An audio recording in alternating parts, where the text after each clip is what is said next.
Hello!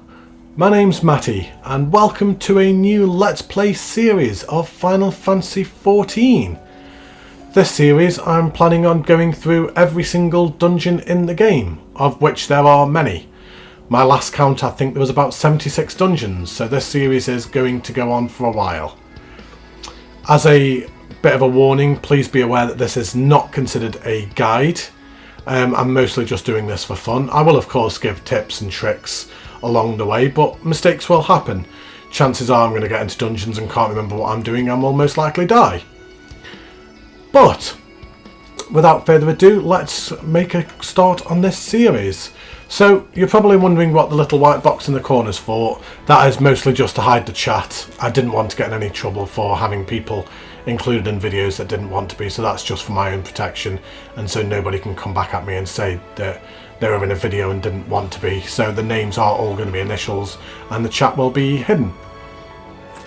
And this is the character that I'm going to be going through on the first play. So this is Arcus Senelis, and I'm currently a Machinist, which is my main class. And here's the first dungeon that we will go. So we'll be Sastasha. After a period of relative silence following the calamity, the Serpent Reavers have once again taken to terrorising the inland hamlets of La Noscea, killing the men, kidnapping the women and children, plundering the storehouses and burning what little they leave behind.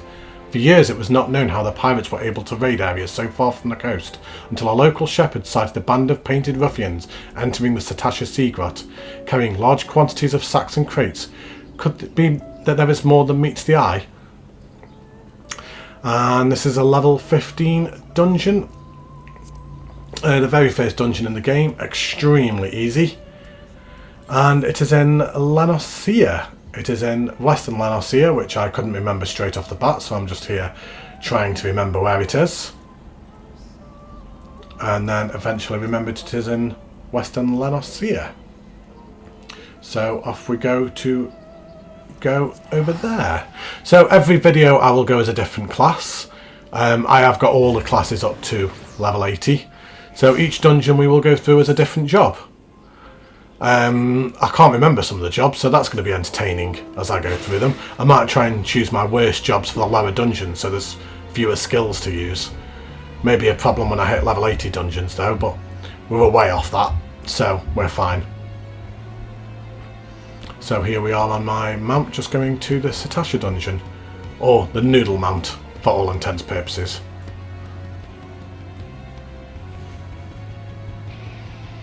You don't have to go to the dungeon specifically to unlock them, you can just do it from the duty finder, but I wanted to just show where each dungeon was. So this is La Noscea, and this is where the dungeon is. And let's go into the party finder, duty finder, and enter the dungeon. And a 14-minute wait. So at this point I am going to cut out this part, the wait, and I'll be back in a moment. So whilst we're waiting for this dungeon, let's just give a brief overview of what this game is for anyone who may be unfamiliar with it. So Final Fantasy XIV Online is a MMO in the same sense as World of Warcraft, which most people will have heard of. And as I said before, I've been playing this game for 7 years.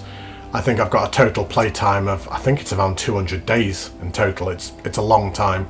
And I've achieved most things in the game that I've wanted to.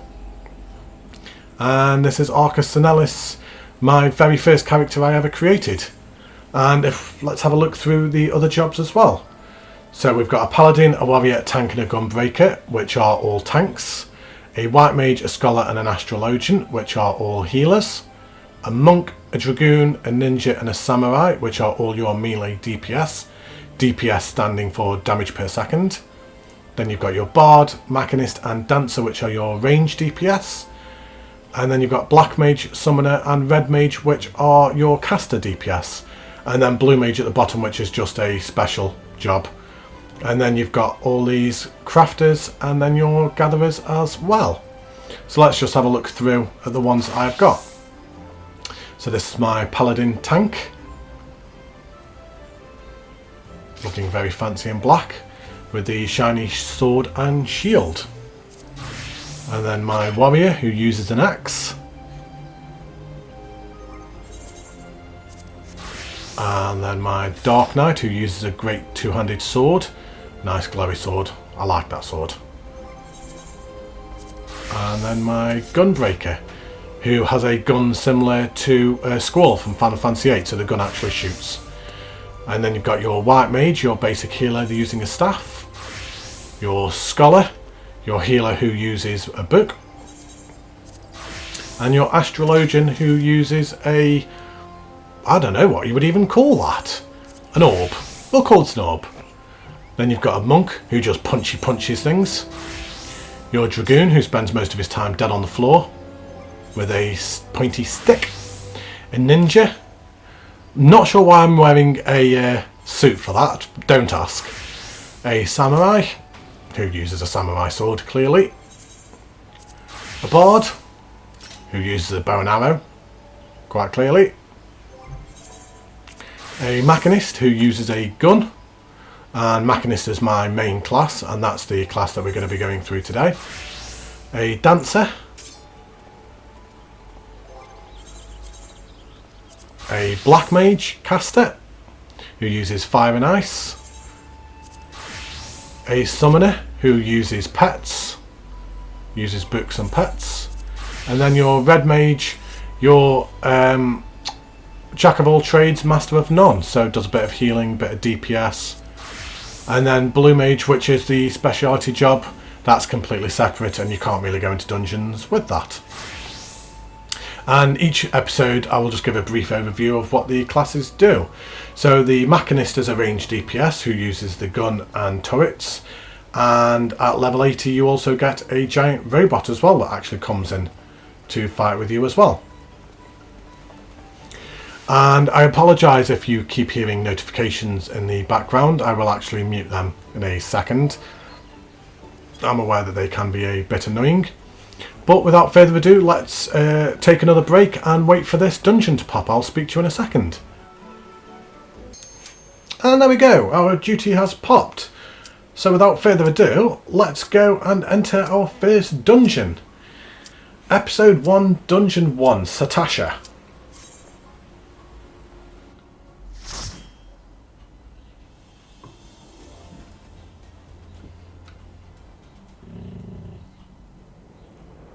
And if you can hear a grunting in the background, that's just the dog. Ignore him. He's going to sleep.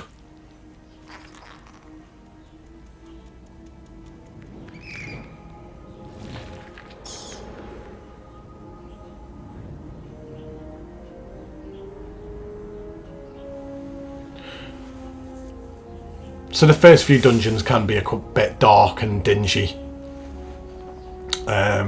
But there are some beautiful dungeons in the game. Absolutely amazing. And in this dungeon, the tank is actually brand new. So normally when you would come into Sastasha, the tank would pull pretty much from boss to boss. They would pull absolutely loads of enemies. But the tank is the first time ever tanking a dungeon. So they do take their time, which is absolutely fine. It actually helps me with the video, actually, taking the time a bit. So what the tank will do is they will run in and they will grab the aggro of the enemies. The DPS will try and kill them as quick as possible, whilst the healer just heals the tank. Or in the case of this dungeon, the healer's just going to stand there not doing anything. Oh, there you go. They throw in a cure. There you go. So with them being a new tank, I am of course a bit mindful of running ahead. I don't want to go running ahead and pulling things by mistake. Always try and let the tank go at their own pace. One of my big bugbears in the game is people who think it's acceptable to just run ahead and pull as much as they want and then wonder why they die. You have specific jobs for a reason. Let the tank do their job. Sometimes you may find a tank who may be a bit more inexperienced or lacking in confidence, and running ahead and pulling everything ahead of them is not going to help that. You've just got to let them learn at their own pace. And everyone was new at this game at one point. I remember the first time I tanked a dungeon. Oh, didn't go well. Not well at all. Well, here we are just killing down these mobs. So each dungeon follows the same kind of formulaic pattern. So you'll have a group of enemies, one boss, another group of enemies, the second boss, another group of enemies, and then the final boss. And pretty much every dungeon in the game follows the same pattern.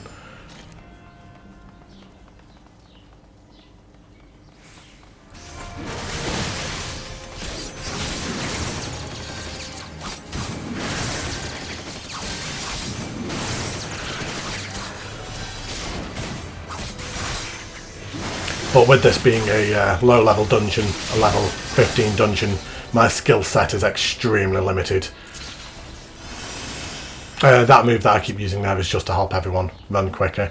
But yeah, in this dungeon I'm limited down to basically 4 attack moves and then a 1 boost move, and that's it. Oh, and my spread shot as well, which is a AoE, so an area of effect shot. So that's the one that I'm spamming a lot, is my spread shot. And I've just marked that clam for them because you have to kill the clams, otherwise the little lads just keep coming out.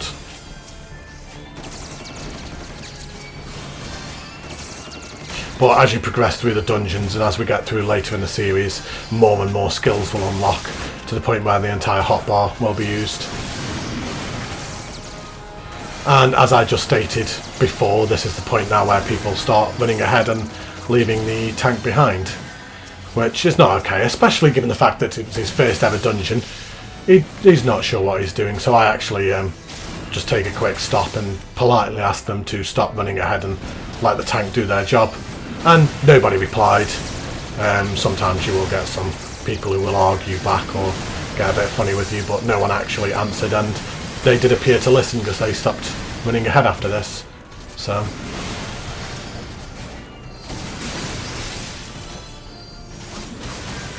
but I'm just trying to stick with the tank as much as I can and try and not take the aggro off him. There's the problem being I am pretty much BIS, which is best in slot gear. I've got the best weapon, all the best gear, so pulling aggro off the tank, I might actually just do it quite a lot without even meaning to, especially with them being a new tank. But they're doing a really good job. And I actually made sure to compliment them in the dungeon and say what a good job they were doing, and I gave them a commendation at the end of the dungeon as well for doing a good job.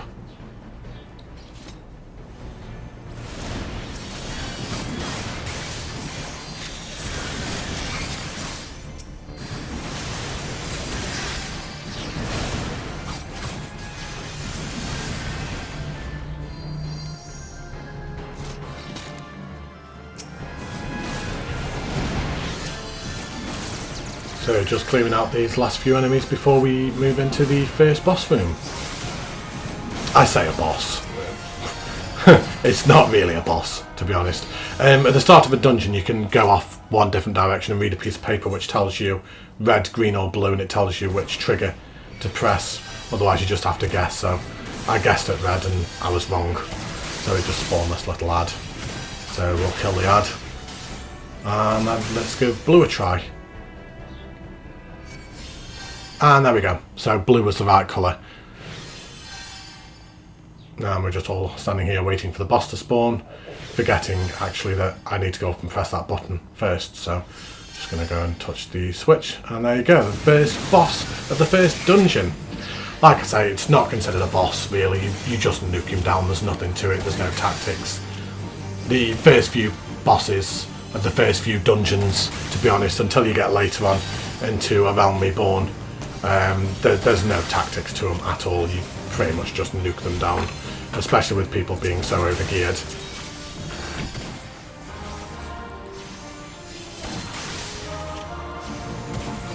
So yes, this is a dungeon from A Realm Reborn, which was the first part of the game. So A Realm Reborn consists of, I think it was about 30 dungeons, I believe in total, going up to level 50. And then you've got Heaven's Ward, which has more dungeons, and then Stormblood, which has more dungeons, and then Shadowbringers at the end. And as we go through this series, the dungeons just continue to get better and better. More entertaining, more mechanics, more mistakes will happen. And later on this year, in November of this year, there will be the new expansion Endwalker, which I'm extremely excited for.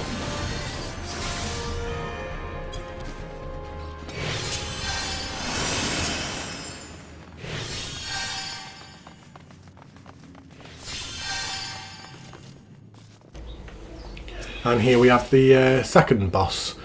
Again, not even sure if this is actually considered a boss. Actually, the room seals off, so I guess for all intents and purposes it is a boss. But again, it's just a nuke it down. Nothing too exciting, so I'm just spamming spread shot and just hitting all of them at the moment.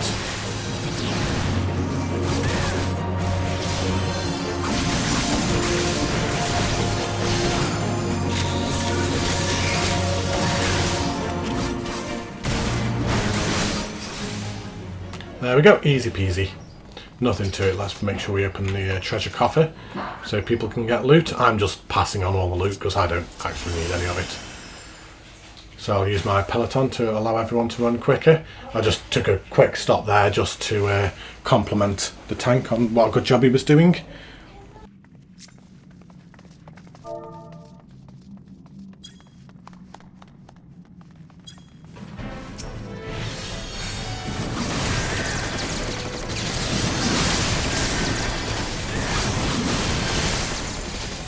This room can sometimes be a bit of a pain.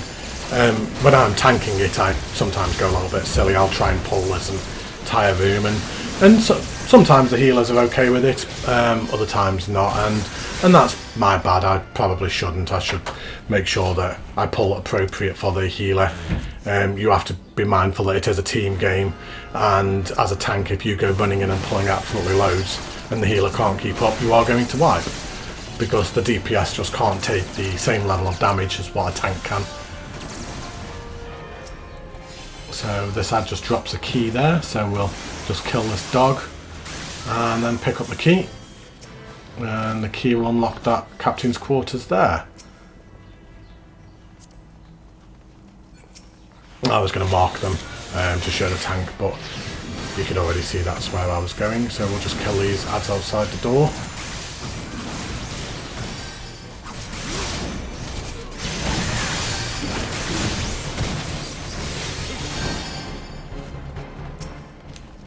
And open this door for this effective mini boss. So just nuke him down.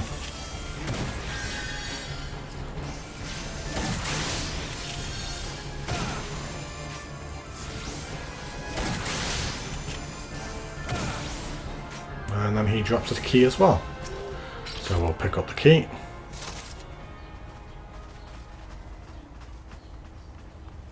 So the little symbols above the other three players' heads, the little green sprouts, that means that they're all new players. So all three of them players are actually new. I've actually got mine hidden. I just find it easier to have it hidden for when I'm doing raids and things like that. But above my head would be a crown, because I'm considered a mentor. Mentor role is you're supposed to help the new people and guide them and answer any questions they may have. You're supposed to be a role model, really, which I do try to be most of the time.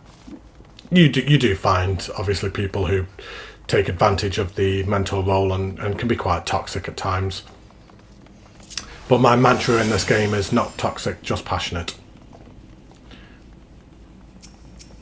I think even my character bio has actually got that not toxic, just passionate, copyrighted Arcus 2020. But Sastasha's a bit of a strange dungeon because it's, I've said earlier on about the formulaic patterns of these dungeons, how they go mob boss, mob boss. Sastasha doesn't tend to follow that, which is a bit unusual. You tend to have like kind of these mini bosses like kind of throughout the dungeon, and most of the dungeons in the game don't follow this pattern. This seems to be an isolated one. And Sastasha, it always seems to be the dungeon that if people get Sastasha, they'll be like, oh no, not this one. Because it's not a very popular one, it's quite dull, it's quite boring, it's easy, there's nothing to it, it doesn't present any kind of challenges. And a lot of people also won't have the patience if you do have a new tank such as this. I mean, we're 12 minutes into this dungeon. And a lot of people would have got quite impatient at this point, because you can normally run through this dungeon in about, I think I've done it in about 6 or 7 minutes, to be honest, pulling boss to boss. But as I stated earlier, everyone starts new at some point. There needs to be a level of respect there, a level of oh, what's the word that I'm trying to find? A level of understanding and patience for the new people. Like I say, we were all new at some point. We didn't come through this game and know exactly what we were doing straight away. So we're just clearing out this final big room before we walk into the final boss. The boss in this dungeon doesn't have any tactics. It does. There are strategies that you're supposed to do, but they're just not required anymore. So that I'm just typing and just telling people just nuke it. You ignore everything else that happens. There's no need to do any kind of mechanics. You just nuke the boss. And that's the same for, I think, probably the first 4 or 5 dungeons in the game, to be honest. Everyone is just so overgeared at this point. Even the new players tend to be overgeared as well now, truth be told. And I'd like to say I'm best in slots, so it's quite easy.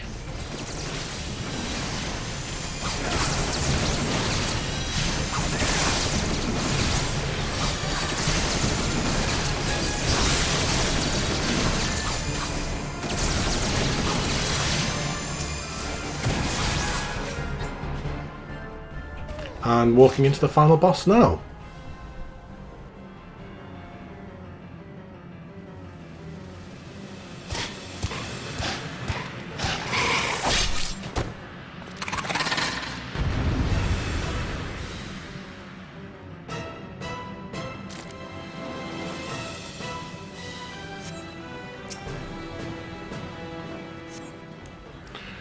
So as I said, it's literally just nuke him to death. So the actual proper strategy is the water will start rippling over the crates, and you're supposed to just interact with them to stop the water rippling, to stop ads from coming. Otherwise, the theory being that you would get overrun with ads, but it's just not required. I think in this playthrough right here, I don't even think a single ad came out before we killed him. I wasn't sure if the samurai was going to use the limit break or not, so I just used it just to be safe. So like 316 damage there off that limit break. Would have probably been more if the samurai had done it, but I wasn't sure if they would have done or not, so better safe than sorry. But there we go. Easy peasy, lemon squeezy. And dungeon completed.